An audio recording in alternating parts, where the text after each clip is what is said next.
bit better. Man, it's rough. They are a challenge. I don't think it's just Georgetown. I think it's everywhere in Central Kentucky. And Lexington is really battling. They're just battling. There's people who haven't gotten out since last Saturday, and some without electricity. I mean, I'm just thankful that we're not experiencing all that. No, I'm very thankful that we never did lose electricity. That's for sure.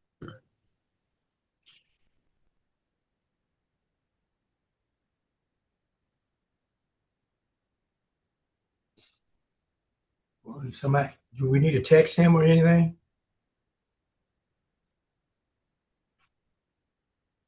It's 10 o'clock. Let me hit him with a text real quick.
I think I see a sign of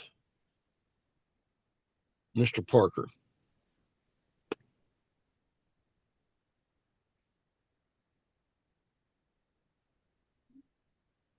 Hello, can you hear me?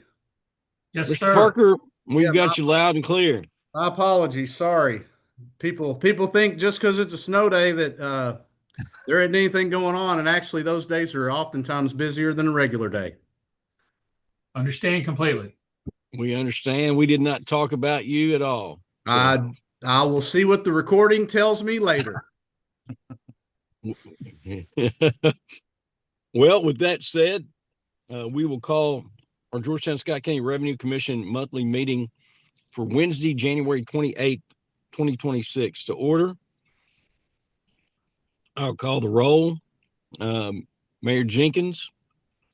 Here. And then Superintendent Billy Parker. Yes, sir, here. And then myself. So with that said, we have a quorum and we can conduct business. And we will move on to item number 3, approval of minutes from the last meeting, 12/17/2025. As those meeting minutes were shared, are there any questions or comments related to those as presented? No, sir. I'll make a motion to approve those minutes. I second that. We have a motion and we have a second. Any other questions or comments? All those in favor, please say aye. Aye. Aye. Any opposed? Motion passes. That'll move us to Scott and Phil to give us legislative session 2026 update. And I've been hearing good things about the statewide collection initiative maybe not having very much support. So I'm sure we'll hear that from Scott and Phil. I'll turn it over to you all. Well, I'll start off here, Judge. There has been no bill filed as of this morning that I'm aware of, but there is a draft floating around, not centralized collection, but they want us to create standardized forms, which we've already had since 2017, and they want to mandate. It's some very strict language about mandating online filing, kind of a one-size-fits-all approach, and at the request of KLC and KCO, COLA has submitted, which is, of course, cities, counties, and school boards, some of our issues with that draft language as it is. And we'll keep you updated on that. Again, no bill to be filed. It's just something that's kind of floating around. But that's something we're keeping an eye on from our level here at COLA. Phil, is there anything else you've seen pop up? No, I have. I've been watching about every day to see if there are any things that might be filed relating to occupational tax and the bill that we've discussed here internally that you just mentioned. You're correct; it has not been filed as of this morning.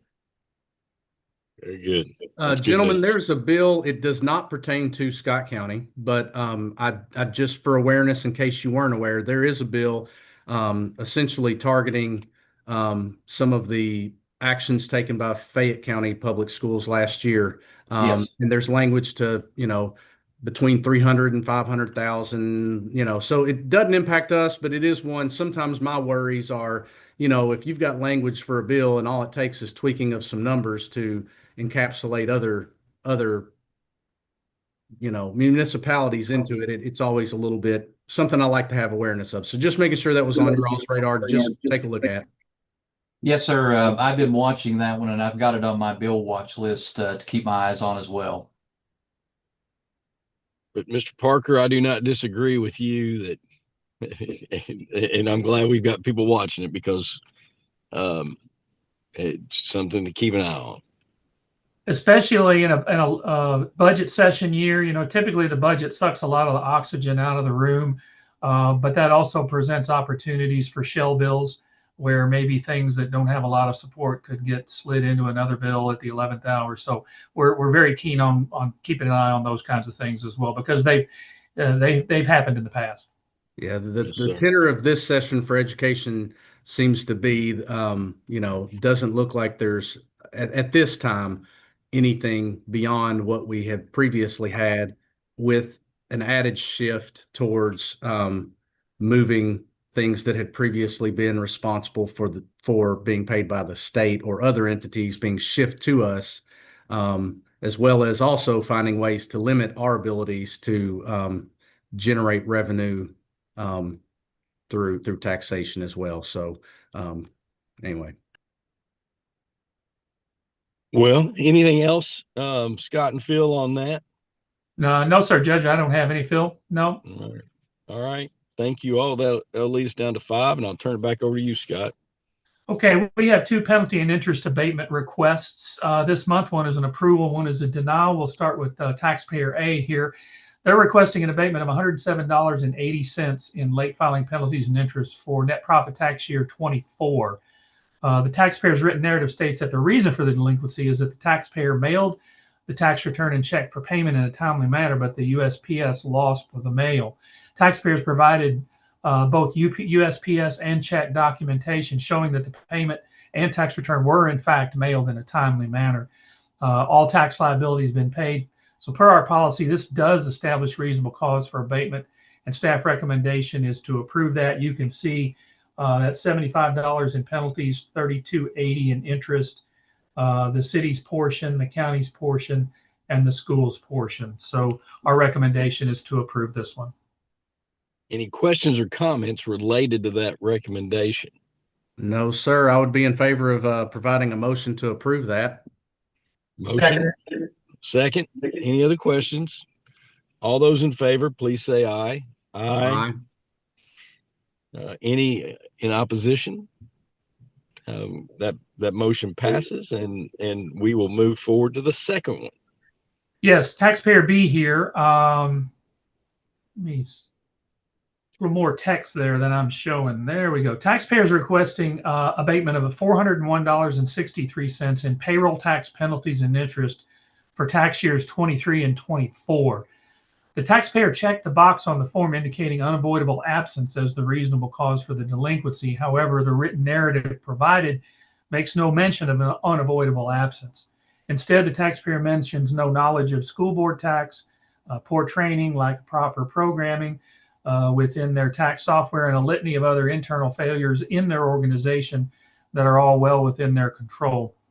Per Revenue Commission policy for penalty and interest abatements, nothing provided by the taxpayer demonstrates reasonable cause for abatement. Therefore, it is our staff recommendation to deny this request. As always, the taxpayer will be informed in the notice that they are welcome to submit additional relevant information if they have any additional information, and we'll reconsider the decision. You can see the penalties is $284.03, interest $117.60. And sorry, Superintendent Parker, it's all school board tax, but the good news is we're denying this one. Only comment, I'm very glad that the payer can, appeal or ask to submit additional information, essentially. So if they so intend to, they could. Any other questions or comments related to that recommendation? I'll make a motion to approve the denying of this request. I second the Motion. recommendation of a denial. All right, we have a motion, we have a second. Any other questions? All those in favor, please say aye. Aye. Aye. Any opposed? Motion passes. So that takes care of item number 5. That takes us to number 6. Scott? Yes, Judge. We do have one refund request here. It's in the amount of $29,261.17. This is a net profit tax refund request for tax year 24. You can see the city and county and school board splits there. This refund request is due to taxpayers' estimated net profit tax payments exceeding the actual net profit tax liability for 2024. In this case, it's due to the taxpayer actually reporting a net loss for the tax year 24. This created a large credit balance on the account. The taxpayer has requested a full refund of the credit balance. After a complete audit review, Revenue Commission staff recommends commissioners approve this net profit tax refund request for this taxpayer. Any questions or comments? No, sir. I'll make a motion to approve. Motion to approve. I And second. Second from Mayor Jenkins. Any other questions? All those in favor, please say aye. Aye. Aye. Any opposed? Motion passes. That'll lead us to number 7, reviewing draft audit. Yes, thank you, Judge. We have finally gotten a draft audit from our auditors. Just a reminder, they were here in August. So there have been a number of delays. They've had some staffing issues, but they really did a good job on this audit, very thorough. They took a deep dive into a lot of our modernization and digitization efforts and made some good recommendations. At this point, I'm not prepared to present the full information to you until we get the final, but I can tell you there are no findings, so it is a clean audit. But we're still working through some of the final details to get the final audit. We'll get that to you and all 3 of your finance directors as well. But I did want to give you that bit of good news, another clean audit, 0 findings. Fantastic. And appreciate the work that goes into that, because I know it's a ton of work, and that's great news. Appreciate the heads up there. Any other questions or comments regarding that? No, great to hear. Appreciate the information. You're welcome. General discussion number 8. Okay. So there were no Cabinet for Economic Development reports for the month of December to present to you. We are nearing the end of this employer on the KJRA payments. The payment was made in December. I think we have 2 more, January, February. Then there's 2 months they hit the cap and we do not pay. So we'll keep you up to date on that. Individual compliance efforts for December. Let me see if I can find them here. There we go. So you can see for December, very strong month, $91,972. You can see there Phil's delinquent taxpayer account pursuits yielded $14,000. That's 82% of that's net profit. Tammy Cool was over $25,000. 84% of that was net profit. Michelle Disney, $35,000. 80% of that was payroll withholdings, and Denny was $16,000, which was 83% of that was net profit, again, for a grand total of almost $92,000. And since this goes through December for the calendar year 25, I can tell you these delinquent taxpayer collections have exceeded $1 million. So outstanding effort by our team. And of course, I'll remind you, our operating budget is $1.4 million. So most of these efforts covers a majority of that budget, typically every single year. So that's our team collections for delinquent accounts report for the month of December. Just wow. Thank you very much for that information, and thanks for the efforts. Yes. And no, it's great news. Appreciate it. Well Yeah, done. we're very fortunate to have the great team that we have, and that's Phil's first year too. He really first full year with us. He really came out of the gate there and hit it hard. So we appreciate that. And let me go back to the correct slide there. There we go. Electronic payment summary. This is interesting this month. Very, very strong month of December. Over $750,000 were paid electronically. 100% of it's over the web. Again, we don't have a terminal here at the office anymore. 96% of that was net profit. 4% was payroll, and one small regulatory fee there for the city. And you can see 99% of that was e-checks. Only 1% is debit or credit card. So with that large of a month, I went ahead. We have a roll-up slide here too. This tab, we're already over $1.4 million in electronic collections for this year, and I believe that's a record. I'll have to check that, but we're with only half the fiscal year over. I can tell you we're going to get probably pretty close to $2 million in electronic payment submission, and that will be a record. So, but anyway, a good strong December puts us in a very, very good position for this fiscal year in terms of electronic payments. So taxpayers continue to embrace this and continue to use this service. Thanks for that information. That's good to share. All right. So the monthly tax collections for December, you can see here, we were up a little bit, a little less than 1%, $53,000. You can see the city was up $63,000 or 2.8%. And you say, well, how's that possible if the overall was 53? Because unfortunately, the county had was down a little bit, about $11,000, about 0.4%. They had a very strong December in 2024. And the school board is up as well, $1,400 or almost 2%. So those are the monthly collections for December. Any questions on that?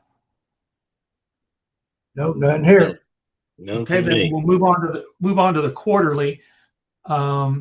This is really the big picture here. So this row here, these are all the numbers I just gave you for the month.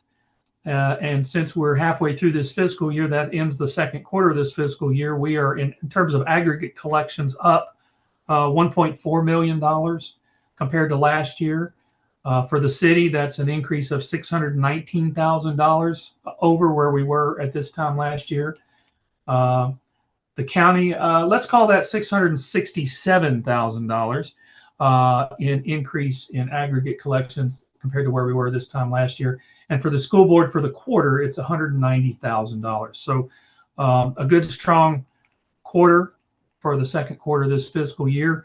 That puts us for this fiscal year, currently we are up $1.2 million in aggregate collections. The city is up $613,000, and the county is up $630,000, and the school board is up $37,000. So we're in a good, strong position here halfway through the fiscal year. I've already also plugged in here your distributions, what we've actually paid you thus far. And for the city, it's an additional $562,000 over where we were at this time last year. The county, we've distributed an extra $549,000 over what we had distributed this time last year. And for the school board, still down a little bit here, $50,000. We talked about that in previous meetings. There were some large refunds and some adjustments on some payroll on the school tax. So hopefully in January, February, we'll get you back in positive territory there, Superintendent Parker. But we've knocked that way down from where it was when we started at the beginning of this fiscal year. So we're in pretty strong position here halfway through at the halfway mark of this fiscal year. Any questions on any of that data? Well, that helps tremendously as we head towards, the time to start putting our budgets together for next year. And that's great information. All right. So we track the new accounts, as you know, on a calendar year basis. And for calendar year 2025, we finished up with 1,152 new accounts and 454 closed accounts January through December. That's exactly 40 more accounts opened than last year and exactly 50 fewer accounts closed last year. When you look at the whole 12 months, we had 81 new in December and 64 closed compared to 42 in 17.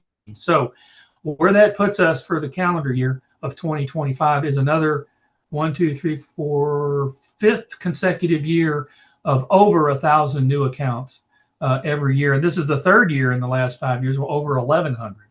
So we're currently sitting at 11,045 open active accounts. Any questions on the new account data? None from me. Thank you. All right. That leads us to our next meeting, Wednesday, February 25th, 2026. Yes, that is KLC City Day, City Night. I'll be at the board meeting. I will not be available. I have a conflict that day. I'll probably spend most of the day in Frankfurt that day. I could do it the next day, the 26th, whatever your all schedules allow. Mayor, I know you're typically there. I usually see you there as well. So yes, I'll be there. Yes. Yes. Could we do the 25th? I mean, the 24th, that Tuesday? yes. That would not work for me. I've got a progress meeting for Oxford Elementary. Well, Thursday, the 26th would work okay for me too. I'm just trying to say. Superintendent Parker, does the 26th work for you? If that works for everybody, I can make that one work. Okay. I may jump in from somewhere in the Capitol Annex, but I'll be on there. You all, I'm sitting in a parking lot because I had a meeting right before this that I could not miss. So I did this meeting from a parking lot. So I'll confirm the 26th when I get back to the office. And then if there's no problem, then we'll just stick with the 26th. If I have a problem, I'll send out an email. All right.